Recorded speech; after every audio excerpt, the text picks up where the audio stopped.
기도하겠습니다. 하나님 아버지, 이 아침에 묵상하는 바울의 여행길을 통하여 제게 말씀하시는 주님의 음성을 듣게 하여 주시옵소서. 예수님 이름으로 기도합니다. 오늘 묵상할 말씀은 사도행전 21장 7절로 14절 말씀입니다.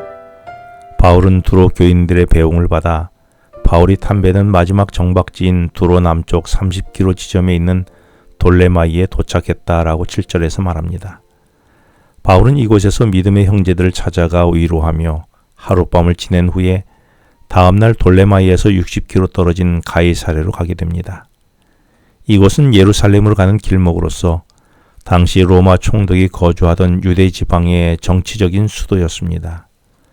바울은 이곳에서 7 집사 중에 한 사람이었던 빌립 집에 머물게 되지요.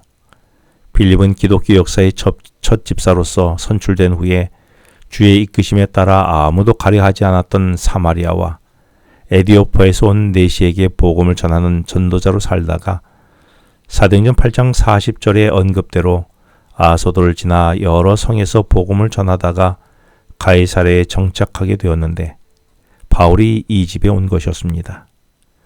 그런데 자기 집에 온 바울은 빌립 같은 그리스도인들을 체포, 연행, 투옥시키는 것을 천직으로 삼았던 폭도였습니다.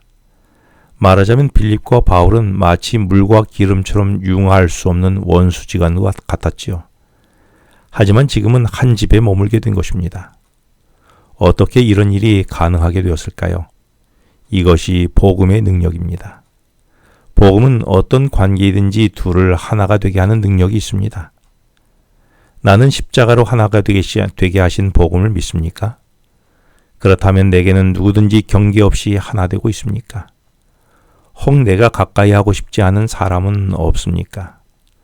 오늘 본문 9절부터 그 빌립 집에서 일어난 한 사건을 이야기하고 있는데 빌립에게는 예언의 은사를 받은 4명의 딸이 있었습니다. 그런데 어느 날 아가보라는 선지자가 유대로부터 온 것입니다. 그리고 아가보가 바울의 띠를 가져다가 자기 손과 발을 잡아매고는 말하기를 예루살렘의 유대인들이 이 띠의 주인을 이렇게 잡아매려고 한다고 말한 것입니다. 아가보는 사도행전 11장 28절에서 로마 황제 글라우디스 치아 때에 일어날 대흉년을 정확하게 예언한 선지자였습니다. 아가보의 예언은 허리띠의 임자인 바울이 예루살렘에 가면 유대인들의 고발로 로마군의 감옥에 투옥될 것이라는 예언이었습니다. 이리하여 빌립 집에 모인 그리스도인들은 바울이 예루살렘에 가면 어떻게 될 것인지를 알게 되었지요. 그래서 12절에 빌립 집에 모인 성도들은 바울에게 예루살렘에 가지 말라라고 울면서 만류했습니다. 그런데 바울을 만류한 사람들을 우리라고 이야기했습니다. 그리고 그곳 사람들이라고 했습니다.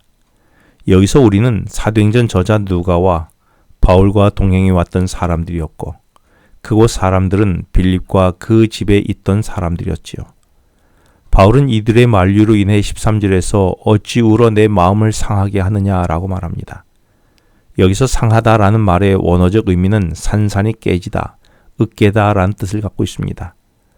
그러므로 바울의 일행들, 즉 빌립과 그 집 사람들의 만류로 바울의 가슴이 갈갈이 찢어졌고 으깨어지는 아픔을 느낀 것입니다.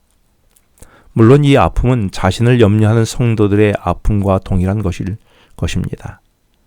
그러면서 한쪽으로는 지금까지 함께 왔던 일행들이 여러 번 바울이 왜 예루살렘으로 가야 하는 그 이유가 주의 부르심이었다는 것을 익히 알고 있었을 텐데 아직도 이해하지 못하고 그들이 자신의 길을 막고 있는 것에 대한 아픈 마음이 포함되었습니다. 그리고 함께 만류한 빌립은 어떤 사람이었습니까? 빌립은 한참 예루살렘에서 복음을 전하지 못하도록 박해가 있을 때에 사도행전 8장에서 개 취급하며 아무도 찾아가지 않던 사마리아에 가서 죽음과 비난을 무릅쓰고 복음을 전했던 사람이었습니다.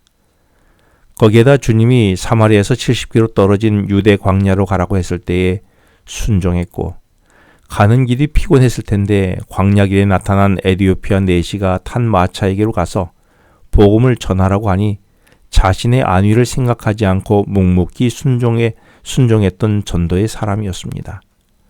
이렇게 오직 주의 부르심이라면 어떠한 이유도 달지 않고 순종했던 빌립이 이제는 주의 부르심에 따라 사명을 이루려는 바울을 막아선 것입니다. 이때 바울은 13절에서 단호하게 예수의 이름을 위해 결박당할 뿐 아니라 죽을 것도 각오한다라고 선언했습니다. 사실 바울은 빌립이 사마리아에 한참 열정적으로 복음을 전할 때에 바울은 그리스도인을 핍박하던 핍박자였습니다. 그러나 30여 년이 지나 가이사랴에서 만난 바울과 빌립의 역할이 좀 바뀌었습니다.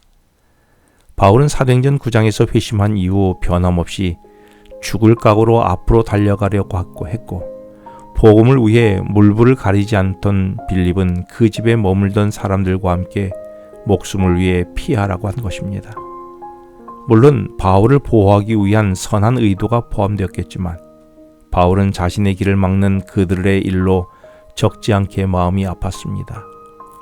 결국 바울은 그 뜻을 굽히지 않고 만류에도 불구하고 예루살렘으로 올라갔다라며 15절에서 매듭을 지었습니다. 나는 어떻습니까? 혹 나도 시간이 지나면서 마음이 많이 약해지지 않았습니까? 그래서 지금의 안위를 더 걱정하며 사명을 이루려는 일에 막아서고 있지는 않습니까? 아니면 바울처럼 30여 년이 지나도 오직 주님의 소명을 이루기 위해 한 길로 나는 가고 있습니까? 기도하겠습니다. 하나님 아버지, 저에 대한 주님의 사명을 이룸에 있어 어떠한 말에도 흔들리지 않고 저의 길을 가게 하여 주시옵소서. 예수님 이름으로 기도합니다. 지금은 개인 기도 시간입니다. 오늘 주신 말씀을 묵상하면서 주어진 기도 제목과 개인 기도 제목을 놓고 기도하시겠습니다.